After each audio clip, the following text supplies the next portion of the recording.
The Supreme Court chamber fell silent as Senator John Kennedy from Louisiana stood before the bench, his tailored suit crisp against the rich mahogany podium. The bright lights overhead intensified the atmosphere as he prepared to present his arguments in a crucial voting rights case that could impact millions of Americans, particularly those in rural and minority communities. Just moments earlier, something extraordinary had unfolded. Justice Clarence Thomas, typically known for his silence during oral arguments, leaned forward with a noticeable smirk. His deep voice boomed through the room. "Senator Kennedy, I've reviewed your submissions, and for someone pushing so hard on voting access, your command of constitutional law seems lacking in depth." Gasps echoed across the gallery. Clerks jotted notes rapidly. The other justices shifted uneasily. Thomas continued, his tone dripping with dismissal. "Perhaps you should brush up on core legal principles before arguing in the nation's highest court." Whispers broke out among the attendees. Legal experts exchanged stunned glances. It was rare for a Supreme Court justice to so openly challenge an advocate's credentials during proceedings. Kennedy gripped the podium steadily, his knuckles firm, but his expression unwavering. Thomas sat back, looking satisfied, clearly expecting Kennedy to falter or withdraw. But a glint in Kennedy's eyes suggested otherwise, not fear, but determination. He adjusted his microphone, took a deep breath, and what happened next would leave the entire courtroom in awe. This wasn't just a standard legal debate. It was about to turn into one of the most compelling confrontations in Supreme Court history. Before we dive deeper into this incredible showdown, hit that like button and subscribe to our channel for more political confrontations that shape history. Turn on notifications so you never miss our latest videos exposing the truth behind the headlines. Justice Clarence Thomas was the longest-serving justice on the bench, appointed in 1991, his conservative interpretations shaping American law for decades. From his roots in Pinpoint, Georgia, rising from poverty to the pinnacle of the judiciary, Thomas had become a symbol of originalist jurisprudence. In recent years, however, controversies surrounding ethics concerns with his wife Ginny Thomas and questions about unreported gifts had drawn criticism, with some claiming he'd grown more partisan. During oral arguments, Thomas was famously quiet, sometimes going years without questions, making his sudden sharp remarks toward Kennedy all the more shocking. On this particular morning, Thomas appeared unusually irritable, scowling during presentations from voting rights advocates. His conservative colleagues, Justices Alito, Gorsuch, Barrett, and Kavanaugh, had grilled attorneys with tough queries, but none had crossed into personal attacks until Thomas broke his silence to question Kennedy's competence directly. Senator John Kennedy was a stark contrast, a dedicated Republican lawmaker from Louisiana, renowned for his sharp mind and commitment to fair play in the legal arena. As an experienced attorney, he'd earned respect for breaking down complex issues with clarity and precision, always focusing on protecting the rights of ordinary folks. His expertise in election law had led to successes in lower courts, and he was invited to argue this case because of his proven track record in defending access to the ballot. The stakes extended beyond reputations. The case Thompson v. Louisiana Election Board centered on new voting restrictions critics argued disproportionately affected rural and minority voters. If upheld, similar laws could spread, potentially disenfranchising countless citizens. If struck down, it could undo efforts to strengthen election procedures. The courtroom was packed with civil rights leaders, politicians, and media from CNN, MSNBC, and Fox News, all recognizing the significance. Outside protesters gathered on the steps, their chants faintly audible. For Thomas, this was a chance to solidify his views on election integrity.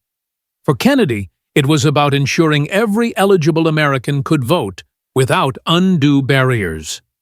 Neither anticipated the personal intensity ahead. As tension built, observers noted Kennedy's composure. He wasn't rattled. Instead, he organized his papers calmly, a subtle resolve in his demeanor. Unlike many who might shrink under a justice's scrutiny, Kennedy seemed prepared for both legal sparring and standing his ground. Justice Sonia Sotomayor glanced at Kennedy with concern, while Justice Ketanji Brown Jackson maintained neutrality, her eyes showing solidarity. Chief Justice John Roberts, uncomfortable with the breach, whispered to Justice Elena Kagan. The atmosphere shifted from formal to charged conflict, a rarity in the court. Everyone felt something historic brewing. "Senator Kennedy, I'm not convinced you grasp the constitutional foundations here," Thomas continued, escalating his attack. His voice carried condescension rarely heard in this setting. "Your brief reads more like political rhetoric than legal analysis." Tension thickened. Justice Elena Kagan shifted. Chief Justice Roberts frowned.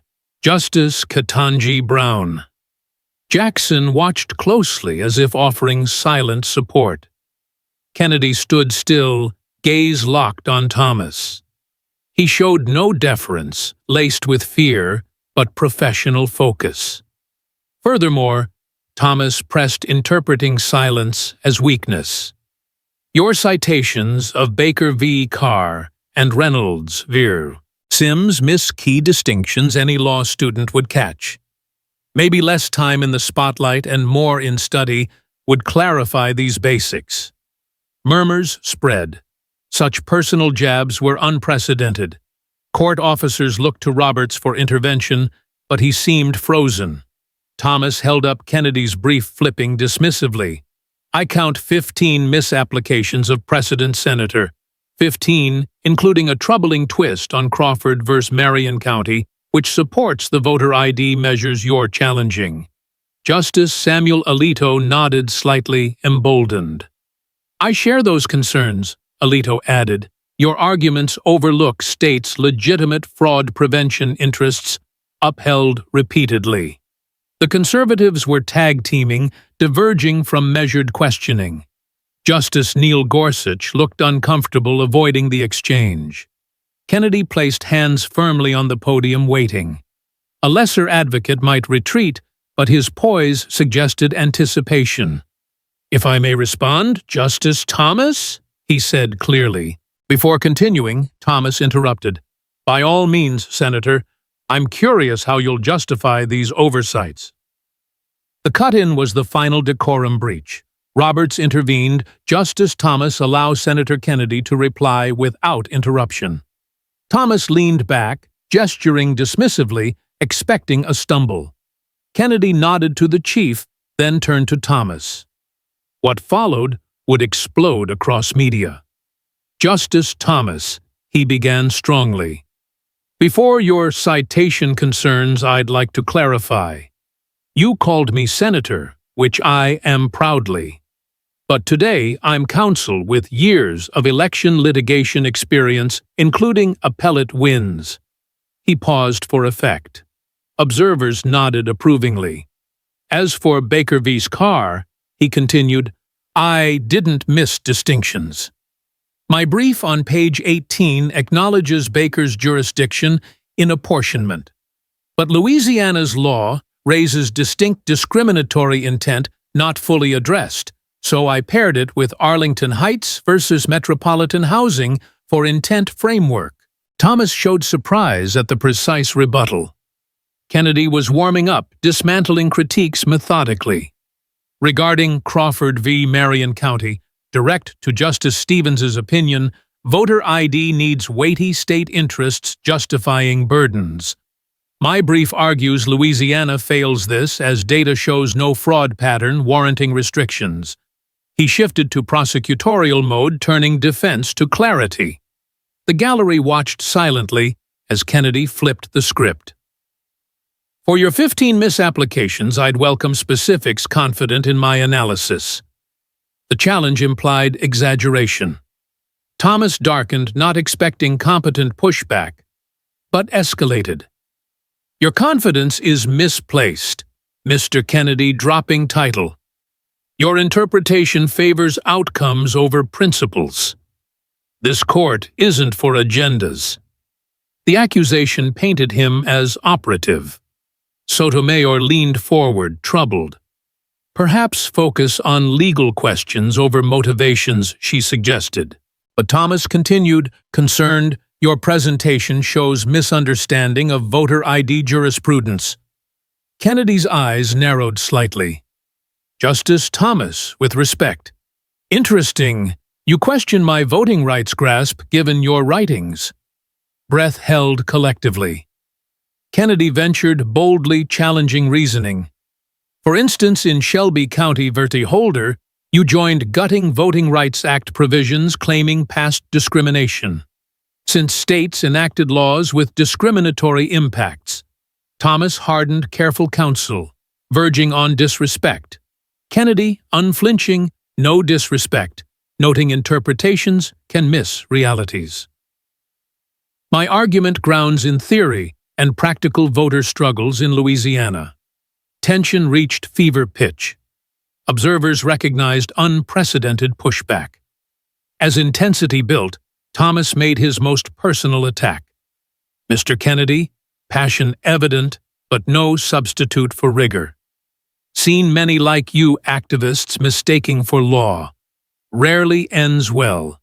Dismissive tone unmistakable." Justice Kavanaugh redirected return to equal protection in brief. But Thomas interjected, "Why believe your 14th Amendment view overrides state election precedents?" Loaded question, implying disregard. Room quiet, eyes on Kennedy. Unknown to all, Kennedy anticipated studying Thomas's opinions, preparing responses. As he prepared legendary reply, confidence showed. "Justice Thomas, before 14th Amendment clear the air." Paused, eye contact. "You've questioned my competence, suggesting activist. Inaccurate and ironic from you." Chamber silent. Kennedy set for counter that would alter dynamics, sending shockwaves. "Justice Thomas Kennedy," continued, his voice steady and resonant throughout the hushed chamber, "since you've made my legal credentials a focal point in these proceedings, it's only fair to address that head-on before we dive back into the substantive constitutional questions at play." He straightened a stack of documents on the podium with deliberate precision, the entire courtroom hanging on his every word. The tension so thick it felt almost tangible.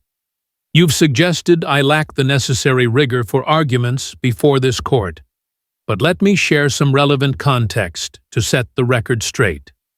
As an attorney with a proven track record in federal courts, I've successfully litigated numerous voting rights cases, securing victories that have directly expanded ballot access for underserved communities across Louisiana. I've authored briefs that have been referenced in appellate decisions, but more importantly, for this case, my hands-on experience includes representing real voters who've been sidelined by restrictive measures, folks in rural parishes who can't easily travel hours to get compliant IDs, minority groups facing disproportionate hurdles that echo historical barriers. He was building his authority not just on paper credentials, but on tangible impacts, drawing nods from several justices, including Elena Kagan and Ketanji Brown Jackson, who seemed to appreciate the grounded perspective. Now Kennedy pivoted smoothly, his tone remaining professional yet pointed. "Since legal competence is apparently on the table, Justice Thomas, I believe it's appropriate to examine some of your own early positions on voting rights issues purely for context in this discussion." A low murmur rippled through the gallery. It was audacious for any advocate to reference a sitting justice's past statements during oral arguments, but Kennedy navigated it with the finesse of a seasoned litigator. Chief Justice John Roberts leaned forward slightly, his expression a mix of caution and intrigue, ready to step in if things veered too far, but Kennedy pressed on undeterred. Back in the early 1980s, while serving as Assistant Secretary for Civil Rights at the Department of Education, you expressed skepticism about the ongoing need for certain Voting Rights Act provisions in an interview with The Washington Post, noting that the concerns of the 1960s had largely dissipated. Thomas's eyes narrowed just a fraction, a subtle sign that the direct quote from over 4 decades ago had landed. Later, during your tenure as chairman of the EEOC, you authored a memorandum to the Reagan administration characterizing some voting rights legislation as potentially overreaching federal intervention. Yet in the years that followed, federal courts documented hundreds of instances of voting discrimination that those very protections helped to mitigate cases that underscored the persistent need for robust safeguards. The courtroom remained eerily quiet, with reporters scribbling furiously and legal observers exchanging wide-eyed glances. Kennedy was doing the unthinkable, using historical facts to frame the debate without descending into personal insults, turning what could have been a defensive scramble into a masterful exposition. I bring this up not to show any disrespect. Kennedy clarified his voice even and measured, but to highlight a relevant pattern that informs our discussion today on Louisiana's election laws. When you question my understanding of voting rights, Jurisprudence Justice Thomas, it's worth noting that your own career has featured a consistent thread of caution toward expansive federal oversight in this area. Oversight that subsequent events and court findings have often validated as essential for protecting the franchise.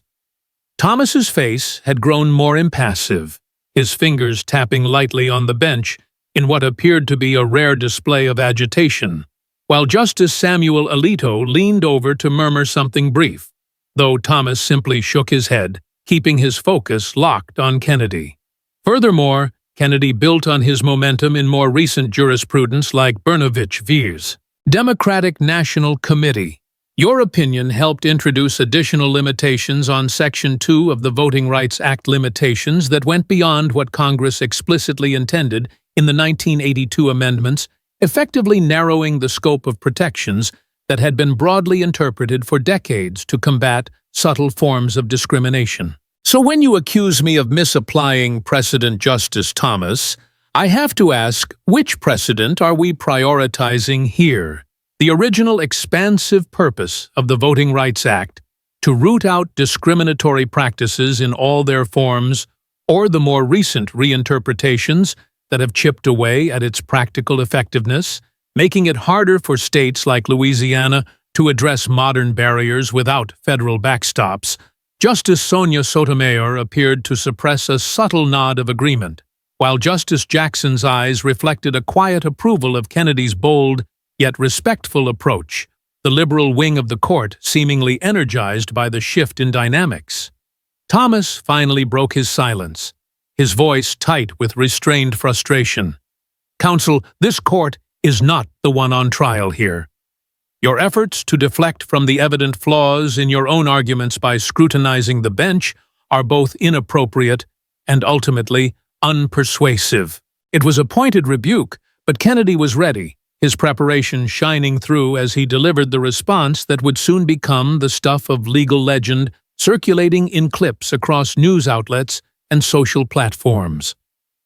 Justice Thomas Kennedy replied, without missing a beat, his composure unbreakable. I'm not attacking the court or any individual on it. I'm simply responding to the repeated challenges you've leveled at my expertise with factual context about our respective approaches to voting rights law. The key difference between us, Justice Thomas, isn't a matter of competence at all. It's one of consistency in upholding the democratic principles at the heart of our Constitution. My record reflects a steadfast commitment to ensuring every eligible American from the bayous of Louisiana to urban centers nationwide can exercise their right to vote without artificial obstacles. Your record from those early career statements to your judicial opinions shows a pattern of advocating for narrower interpretations that have in practice limited those very protections at critical junctures. I've remained faithful to the Voting Rights Act's core mission of broadening access and combating exclusion, while your contributions have often worked to constrain it, prioritizing state autonomy over the federal guarantees that safeguard against disenfranchisement. The gallery erupted in muffled gasps and urgent whispers, the air electric, with the realization that Kennedy had just flipped the script entirely, transforming Thomas's initial condescension into a platform for a profound evidence-based critique. Thomas's expression registered a mix of shock and controlled anger. No advocate had ever addressed him in such a direct, fact-driven manner on the Supreme Court bench. "How dare you presume to lecture this court?" Thomas began, his voice rising slightly, but Chief Justice Roberts swiftly interjected with authority. "Let's all maintain the highest standards of decorum here," he said firmly, his gaze sweeping the bench. "Mr. Kennedy, while robust legal discourse is encouraged, personal characterizations of the justices cross a line. Please confine your remaining remarks to the specific legal merits of the case before us."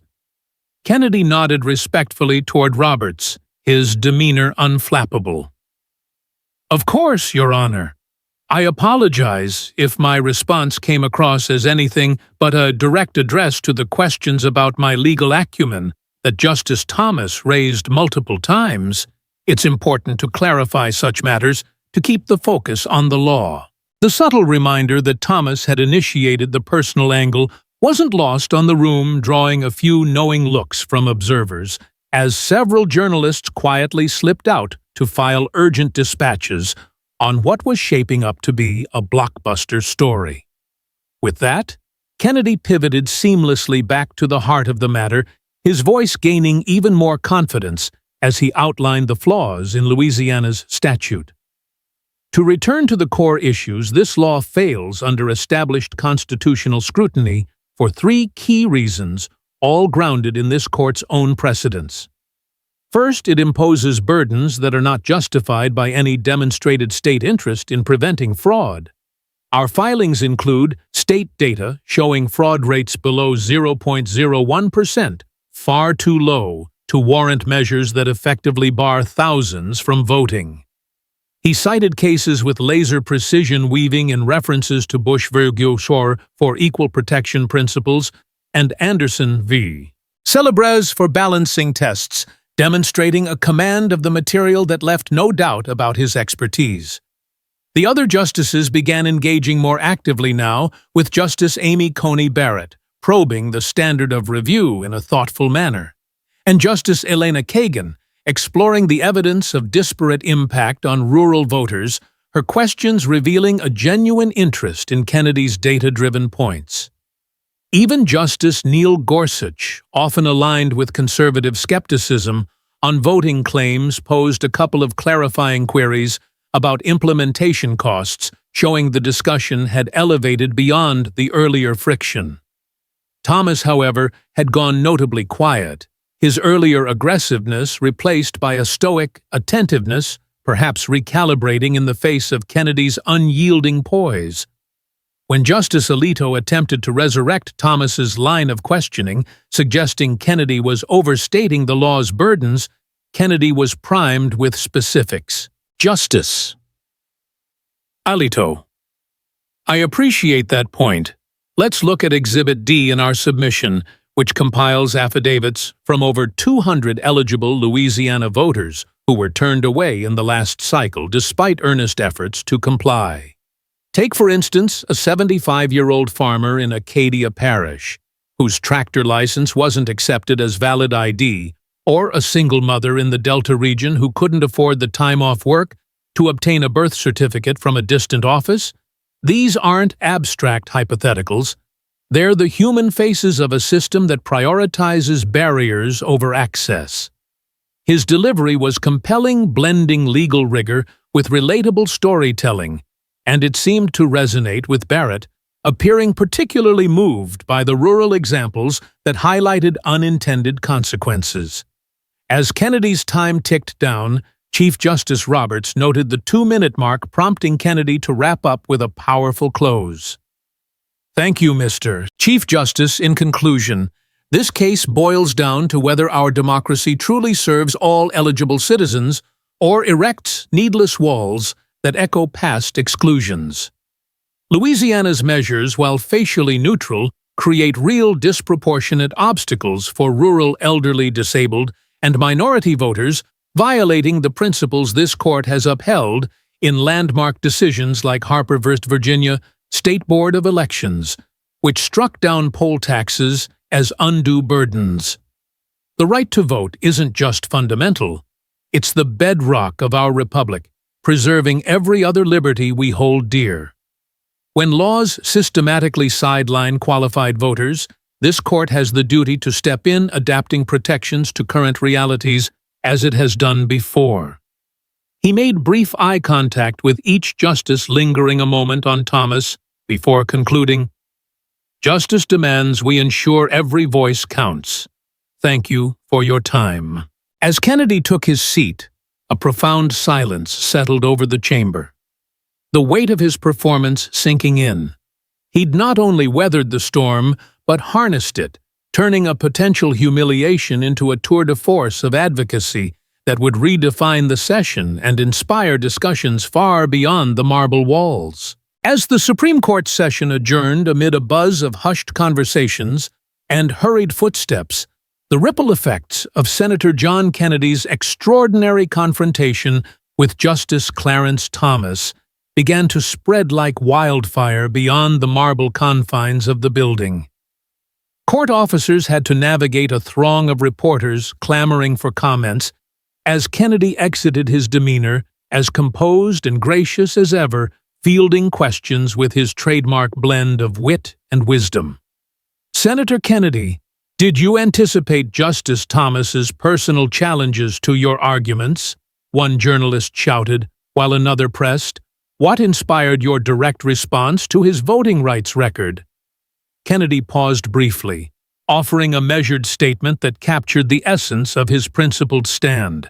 "I came here today to advocate for the constitutional rights of every eligible voter in Louisiana and across our great nation. I'm confident the court will weigh the evidence and legal merits, thoughtfully ensuring justice prevails for all Americans." But while Kennedy maintained his professional poise in public, the behind-the-scenes fallout from the exchange was sparking an unprecedented storm within the legal community and across the political spectrum. Inside the justice's private conference room, Chief Justice John Roberts convened an urgent meeting, a rare move right after oral arguments, to address the breach of protocol that had unfolded. According to sources who later spoke anonymously to major outlets like The Washington Post, Roberts voiced deep concerns about the erosion of courtroom decorum, stating firmly, "This is not the standard we uphold at the Supreme Court. Personal attacks undermine the integrity of our proceedings, no matter who initiates them." Justice Sonia Sotomayor reportedly defended Kennedy's pushback, arguing that he had been subjected to repeated questioning of his expertise and had responded with factual precision rather than emotion, asking rhetorically, what option did he have but to clarify the record when his qualifications were unfairly targeted? Thomas himself stayed mostly silent during the discussion, though insiders noted he appeared visibly affected, while Justice Samuel Alito supported his colleague, suggesting Kennedy's references to past statements bordered on impropriety toward the bench. Justice Elena Kagan countered that mutual respect was essential, pointing out how Kennedy's responses had ultimately refocused the debate on substantive law, highlighting the deep divisions among the justices that the confrontation had laid bare. Outside the court, the clash ignited a media frenzy that transcended traditional boundaries, exploding onto social media platforms where clips of Kennedy's poised rebuttals went viral within hours, amassing over 15 million views on X alone, with hashtags like Kennedy Stands Firm and Supreme Court. Showdown, trending nationwide. CNN quickly assembled a panel of legal scholars to dissect the moment, with former Solicitor General Neil Katyal praising it as a masterclass in advocacy under fire. What sets Senator Kennedy apart isn't just his legal sharpness, but his unshakable commitment to truth and fairness. He turned a potential setback into a powerful defense of democratic principles, citing specifics that resonated deeply. Even on Fox News, where host Laura Ingraham critiqued the exchange as an unusual departure from court norms, former Thomas clerk Carrie Severino acknowledged the rarity of Thomas's initial pointed questions, admitting it's surprising to see such direct engagement. But Kennedy handled it with the kind of professionalism that commands respect across the aisle. MSNBC's legal analyst Joyce Vance emphasized the broader significance, noting, "We've just seen a Republican senator exemplify how to champion voting rights with integrity and intellect, challenging assumptions and inspiring a new generation of advocates by grounding his arguments in real-world impacts." By evening, networks like CNN and MSNBC had secured and aired footage from the court's official recordings, with the clips garnering tens of millions more views across YouTube and TikTok, where users hailed Kennedy as a beacon of steadfast leadership in turbulent times. Legal organizations weighed in swiftly, with the American Bar Association issuing a statement that balanced concern for courtroom etiquette with appreciation for vigorous debate in our adversarial system, while groups like the National Association for the Advancement of Colored People commended Kennedy for spotlighting how voting restrictions disproportionately harm marginalized communities, aligning with his consistent record of fighting for equitable access. Law schools nationwide announced plans to incorporate the exchange into curricula on appellate advocacy, with Harvard law professor Lawrence Tribe tweeting that it would be required, viewing a textbook example of responding to judicial pressure with substance over spectacle. Kennedy's approach reminds us all of the power of preparation and principle. The story dominated front pages the next morning, with headlines in the New York Times reading, "Historic Clash. Kennedy Challenges. Thomas on Election Integrity." The Washington Post declaring Supreme Showdown spotlights voting rights, battle, and USA Today proclaiming Senator Kennedy's stand shakes the court. Analysts speculated on how the confrontation might sway the case's outcome, suggesting Kennedy's compelling examples of disenfranchised voters, rural farmers, elderly residents, and working families could influence swing justices like Amy Coney Barrett and Brett Kavanaugh, who had seemed uneasy during the personal barbs. NPR's Supreme Court correspondent Nina Totenberg observed that the exchange inadvertently humanized the abstract legal debates, making the real stakes for everyday Americans impossible to ignore, thanks to Kennedy's eloquent advocacy. In the days following, the controversy only grew, with a New Yorker profile on Kennedy revealing his meticulous preparation. He'd reviewed volumes of Thomas's opinions and historical statements not to provoke, but to be ready if his own expertise was challenged, ensuring he could pivot to facts that advanced the cause of justice. Colleagues and former professors lauded him as one of the sharpest legal minds of his era, with Georgetown law professor Paul Butler on CNN highlighting how Kennedy's response modeled professional resilience, especially in high-stakes environments where underrepresented voices often face extra scrutiny. Kennedy's social media presence surged, gaining over 1 million followers who praised his blend of down-to-earth charm and intellectual rigor, turning him into a symbol of bipartisan respect in an increasingly divided landscape. Congressional leaders from both parties offered measured comments, with some Republicans applauding his defense of state interests balanced with federal protections, and Democrats noting his cross-aisle appeal in upholding democratic norms. The impact extended into popular culture, with Saturday Night Live airing a sketch recreating the moment featuring an actor portraying Kennedy's folksy yet formidable style, the bit racking up millions of views and further cementing the event's place in public consciousness. Time magazine featured Kennedy on its cover under the headline, "The Voice of Reason in the Court," with an article exploring how his confrontation underscored the ongoing fight for fair elections and inclusive representation in the judiciary. Weeks later, the Congressional Rural Caucus held a press event endorsing Kennedy's efforts, with its chair emphasizing, "This wasn't just about one argument. It's about ensuring rural Americans aren't left behind in our democracy." And Senator Kennedy's leadership showed how to bridge divides with facts and fortitude. As the court deliberated, the buzz around Kennedy's performance continued to inspire, with bar associations inviting him to speak on advocacy strategies, where he stressed the importance of standing firm for what's right without losing sight of respect and reason. The confrontation had transcended the case itself, becoming a touchstone for discussions on power civility and the enduring value of committed public service in safeguarding the nation's foundational rights. The Supreme Court's deliberation period stretched over months, with the nation still buzzing from Senator John Kennedy's electrifying confrontation with Justice Clarence Thomas in the Thompson v. Louisiana Election Board case. As anticipation built, the court finally announced its decision in a stunning 5-4 ruling, striking down key provisions of Louisiana's restrictive voting law. Chief Justice John Roberts authored the majority opinion, joined by the three liberal justices Sotomayor, Kagan, and Jackson, and most surprisingly, Justice Amy Coney Barrett, whose vote tipped the scales. Roberts's opinion avoided direct mention of the Kennedy-Thomas clash, but leaned heavily on Kennedy's brief and oral arguments, particularly his vivid examples of disenfranchised voters.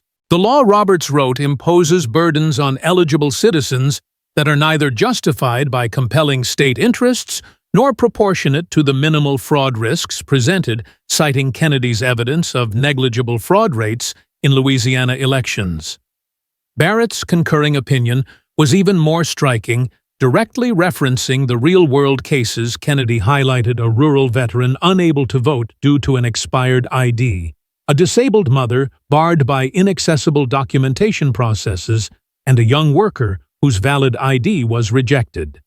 These accounts, Barrett noted, reveal a troubling pattern of exclusion that undermines the constitutional promise of equal protection under the law. Justice Thomas penned a fiery dissent joined by Alito, Gorsuch, and Kavanaugh, arguing that states retain broad authority to regulate elections, and that the majority's ruling overstepped federal oversight, though he refrained from naming Kennedy directly, focusing instead on what he called emotional distractions from legal rigor. The decision was hailed as a landmark victory for voting rights, with legal scholars like Harvard's Lawrence Tribe calling it one of the most protective election law rulings in years, crediting Kennedy's advocacy for swaying moderate justices with fact-based, human-centered arguments. At a press conference, Kennedy remained characteristically humble, stating, "This ruling isn't about any one person. It's about ensuring every eligible American, from the bayous to the cities, can cast their vote without unfair hurdles. The real heroes are the voters who persevere despite these obstacles, and I'm grateful the court saw their stories." Privately, sources close to Kennedy shared that he was deeply moved by Barrett's concurrence, which echoed the individual struggles he'd championed, affirming his belief that storytelling grounded in truth could shift even the toughest judicial minds. The ruling's impact rippled far beyond Louisiana. States considering similar restrictions paused their efforts, wary of new constitutional scrutiny, while voting rights groups celebrated the precedent as a shield for marginalized communities.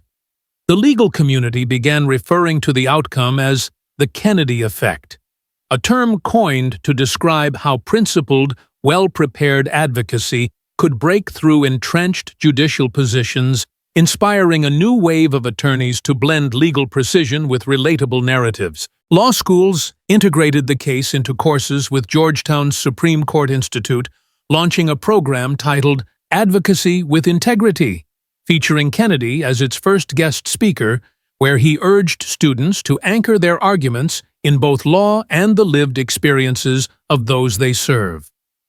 For Justice Thomas, the episode marked a rare setback in his storied career.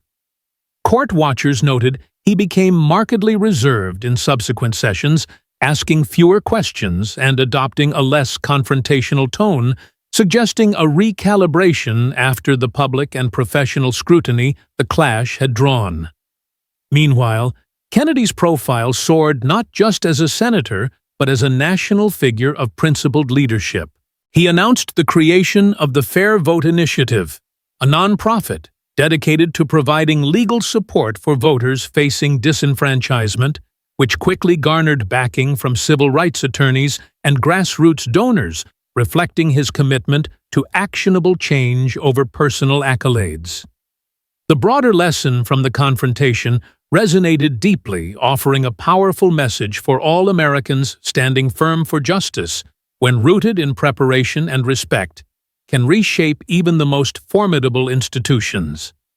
Kennedy's approach, combining deep legal knowledge with a steadfast focus on real people, became a blueprint for advocacy, encouraging citizens to engage in democracy with courage and clarity. At a speech to Tulane law school graduates, Kennedy reflected, "This case wasn't about winning an argument. It was about ensuring our system hears every voice, especially those too often ignored. Democracy thrives when we fight for it not with anger but with facts, heart and unwavering commitment to what's right."